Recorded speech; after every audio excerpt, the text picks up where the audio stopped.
Welcome back to the Fabulous Picture Show's George Clooney special. When we left off, George had charmed his way onto the Hollywood A-list, but no one could have predicted how much further he'd rise. Could a pinch knock out the power of an entire city?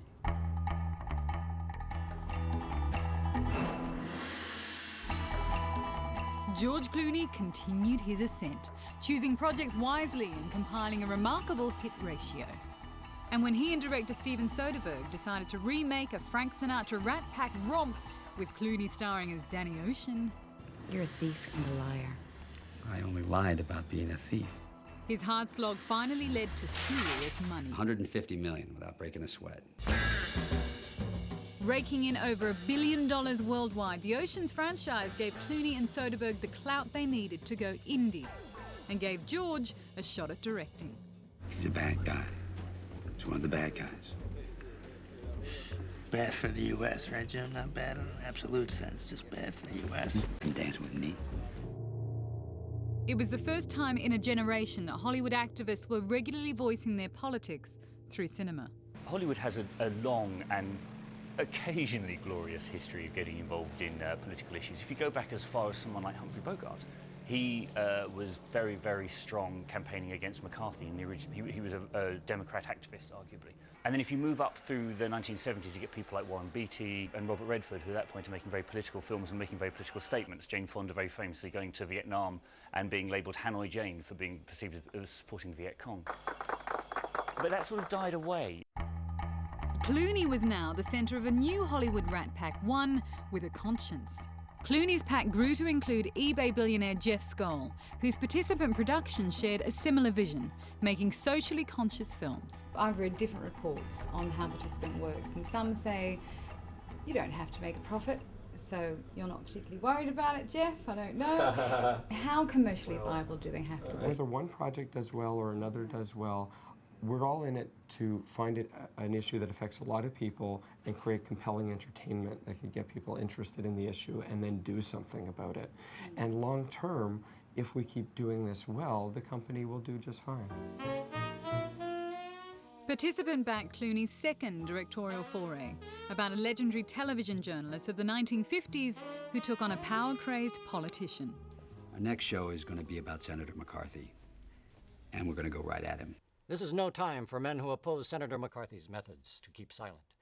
Good Night and Good Luck won Clooney 6 Oscar nominations. But it was another participant film, Syriana, an attack on America's Middle Eastern meddling, that won George that first Oscar.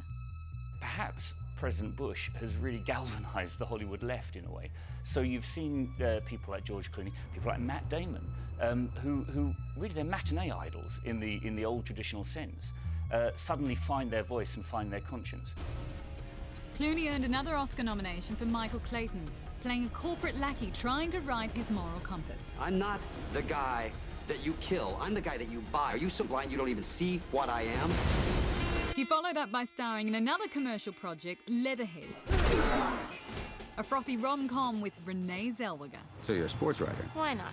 Now you're making romantic comedies. You know, I wrote and directed this, and what happened was, on the heels of all the things that had gone on in that year, sort of, Good Luck, Syriana, I'd gone to Darfur and come back and spoke to the UN, and I knew that the next project I did had to be as far away from a political field as could possibly be.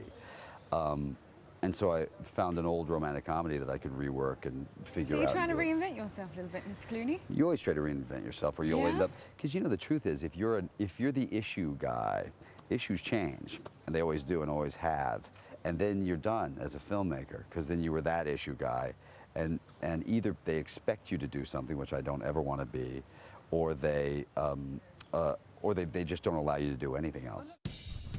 So long as George continues to be the movie man, he'll continue to have a platform as the issue man. Oh, I like him. Rather than play the dabbling dilettante, George decided to settle on one major issue, the world's greatest humanitarian crisis, Darfur. So after September 30th, you won't need the UN. You'll simply need men with shovels and bleached white linen and headstones.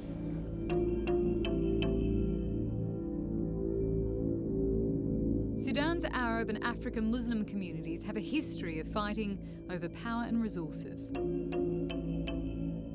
Arab nomads have long encroached upon the farmlands of African Muslims who felt powerless under successive Arab governments. In 2003, Darfur's ethnic Africans took up arms. Sudan's government sent soldiers and backed the Janjaweed Arab militia, who pillaged villages, raped and killed civilians, and forced millions into sprawling refugee camps.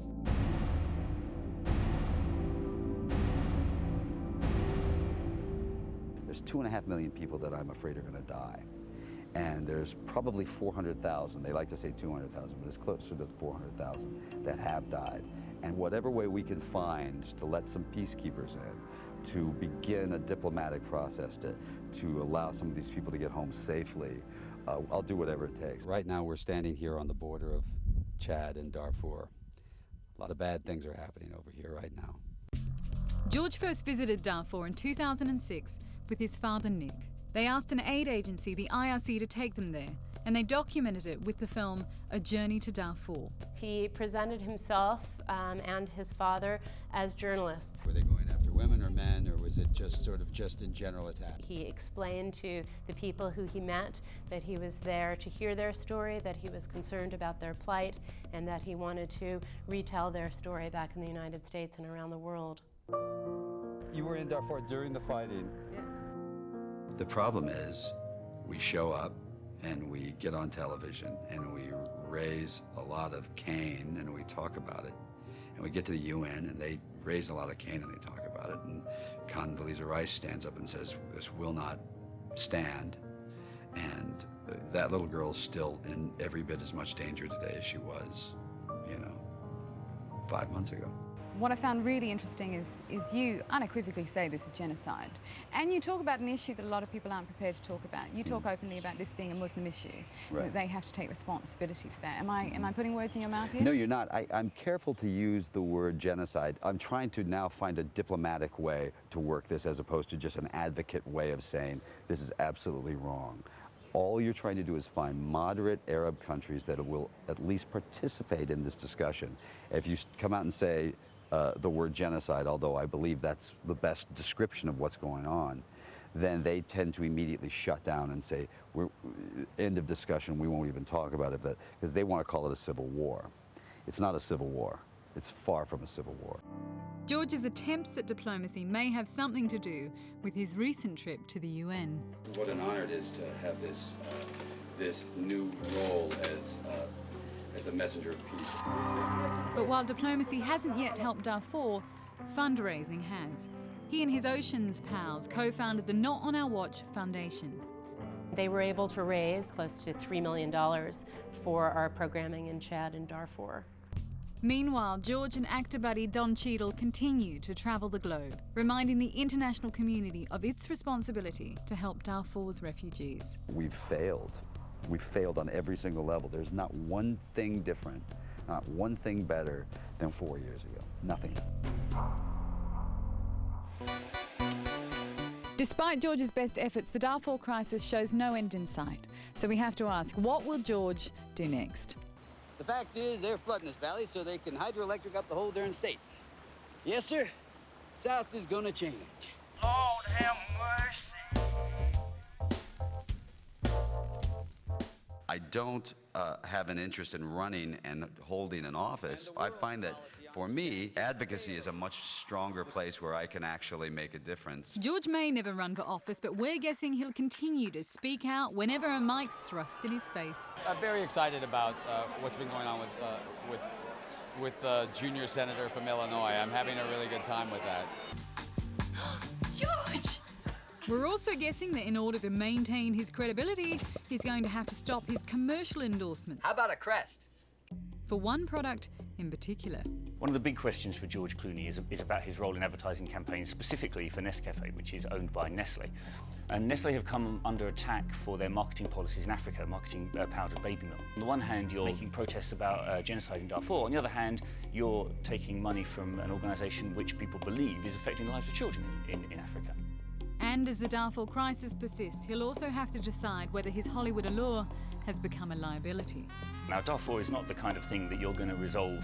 You know, there's not going to be a happy ending in the next 5 years, which is what Hollywood usually likes. And whether others, like director Steven Spielberg, who resigned his role at the Beijing Olympics over Darfur, might be able to exert even more influence. If and when it's time for George to move on from Darfur, there's no shortage of other worthy causes.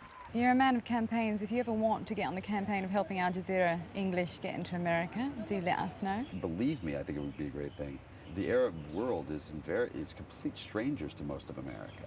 I mean, before 9/11, no one knew the difference between a Shiite and a Sunni. No one. So the question is now, whatever ways, and Al Jazeera TV is a perfect example of that, how do we open up the doors so that you can see what these cultures are and understand that the differences are not so much, you know, that we all sort of want the same things from life. It's a nice Hollywood ending, if you can work that one out. That would be a good Hollywood ending. I don't know that it'll make any difference to you. It'll make a huge difference to us. Well, no matter what George does next, whether he stays with Darfur or becomes involved in another issue, the important thing is he promised to help Al Jazeera twice. Good luck, and I hope you get into like California. America! We're coming to America! Let me know if you want to. I'll do whatever I can to help it, because I really would like to get hope you mean that. It's important, actually. It's very important. Maybe no outsider can affect policy in Darfur, but that doesn't seem to deter people from trying. Especially our Dr. Ross, turned Batman, turned socially conscious filmmaker, turned political activist. But here's hoping somebody, be it George, Steven Spielberg, or maybe even Batman himself, can make a difference. Thanks for watching.